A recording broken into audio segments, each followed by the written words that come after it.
as we know through the Invictus community. And again, I think it must just be a pretty sort of clenching moment for him, where it's that realisation that despite what he did, despite serving those tours, he wasn't a part of this because he's not a part of the working royal family. These are the repercussions of burning bridges in this way, you know. They are. Yeah, I wonder, we don't know what he was currently, we don't know whether he did anything in Montecito to... Well, if he did, he didn't mark it publicly, and you'll remember that one Remembrance Sunday when him and Meghan were photographed laying a wreath, and that backfired on them like that so badly. So I think, you know, maybe they've learnt from things like that. But yeah, it must have been a hard moment for him to have watched these 2 days of commemorations in Normandy and Britain, and to know that, you know, despite being a soldier, he wasn't able to be a part of it. Yeah, well, as I say, they were the 2 days. And like the pictures, the footage, you know, really doesn't do justice sometimes to the actual event itself. You did pick up on William when he went out to see the veterans, because he'd gone for lunch. He'd gone for lunch in Arromanches. I probably pronounced it incorrectly. And I think he'd gone to a private visit to the D-Day Museum, and it wasn't meant to be an event for the press and public, but there was several veterans that saw him go in, and they said, well, we'd like to, can we meet William? So William's security staff were there, because the whole place had been closed down because Biden and Macron and stuff.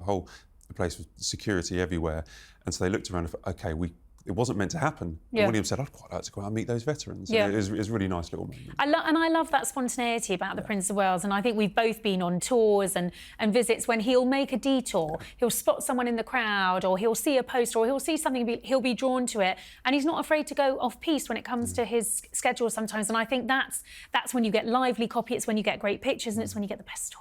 It is. They were, I think the last time it started 2 or 3 hours late at the 75th anniversary. It started late this time because Zelensky, Biden all arrived one by one, and it overran. So I think it was the right decision.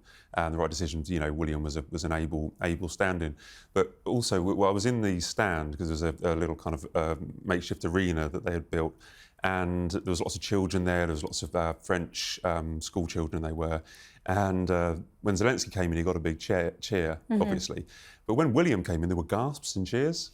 Honestly, I don't know if it got picked up on the TV cameras, but I was really surprised about how excited everyone was for seeing William. Maybe they were expecting to see the King, and that's why people were surprised. Right. I don't know, but the fact that he had such a warm reception, as he did on that walkabout, I think shows the fondness for William. I think people recognise that he's doing a great job and doing it on his own, because he doesn't have his wife by his side at the moment.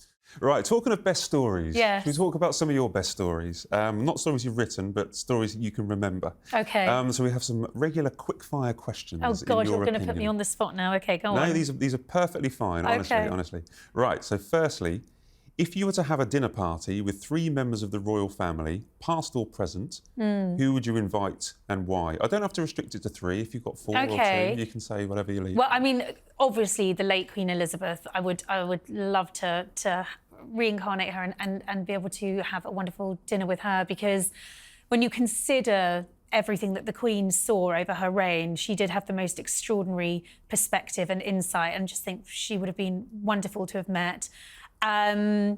Love to sit down with the Princess of Wales, because I do find that idea, I mean, Kate, not Diana. Yeah.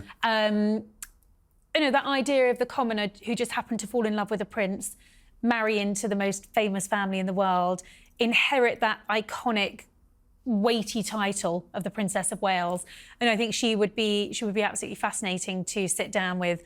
And I'd actually really like to sit down with her mum, Carol, too. I know she's not technically a member of the royal family, but I think she would be a lot of fun. She'd have some wonderful stories to tell. And apparently she's quite lively after gin and tonic, so she's my kind of person. That's a great idea. I forgot about Carol. Good old Carol. I haven't heard from Carol for ages. But you know what, on a serious note, she has been the most amazing mother to Kate, and she has stepped in whenever her daughter has needed her, and I think now more. She was always there in the background when the children were born. She takes such an active role in the raising of those children. You know, the Wales children are that perfect hybrid of royal and sort of modern, normal kids. And that's largely down to Kate's family. And of course, now as Kate goes through her own cancer journey, she will be leaning very heavily on Carol, and Carol will be there for her. When the Princess of Wales was in hospital, William was taking the children to Bucklebury to see Carol and Michael. Absolutely. And those kids have had that normality. They've had that wonderful freedom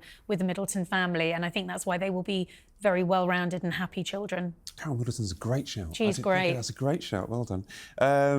What do you think has been the... Oh, this is a sadder one. What do you think has been the biggest royal crisis in the last 50 years?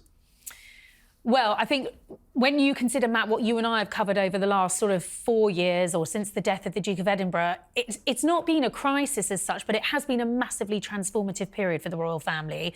You know, the evolution, you and I were saying before we came on air, the stories we've covered, it has been non-stop. So that's certainly been the most, I think, epic period for me as a royal correspondent, because I've presented at the Queen's funeral, the coronation, the Duke of Edinburgh's funeral for the BBC, big moments. But in terms of crisis, well, I think it's probably the death of Diana, because I think the impact that had on the royal family, the backlash it had on the Queen, who'd really never put a foot wrong, who'd never been on the receiving end of criticism, it was just so pivotal. It spawned a series, it spawned a film. It's an iconic moment that, you know, anyone of our age, and certainly over, will always remember. I mean, that was a crisis. We're obviously too young to remember the abdication, but I mean, that's the obvious one that predates it.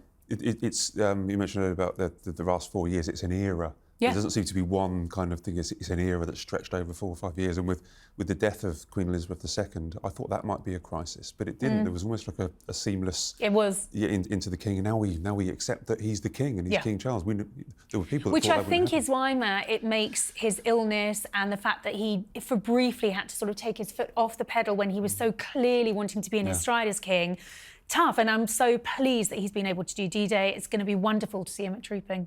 Right. Talking of major events, if you could be a fly on the wall at any royal moment, what would it be and why?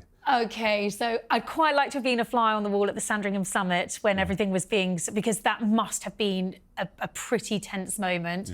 Yeah. Or perhaps it might have been the time at Nottingham Cottage when Harry and William had that moment involving the dog bowl. Quite like to know what really happened. I'd like to hear William's side of the story. So would I. Yeah. Final question. If you could ask any royal one question on the record, what would that question be? And they have to answer honestly. They have to answer honestly. Yeah. So I'd like to ask the Duke of Sussex, do you regret leaving? Yeah. And I'd like an honest answer. What do you think his answer would be? I wonder if he might say that he has some regrets over how he left. But I actually ultimately think this is probably what he wanted. I don't think he wanted to fall out with his family the way he has. Yeah. Well, that takes us back to the beginning. The fact that he hasn't attended the wonderful wedding. He won't be there today. Excellent. Well, there's great pictures, there's great footage, and you know, we wish the billionaire couple all the best in there. We do. Congratulations. Thanks very much, Katie. Thanks very much for coming on. It's a pleasure. Thank you.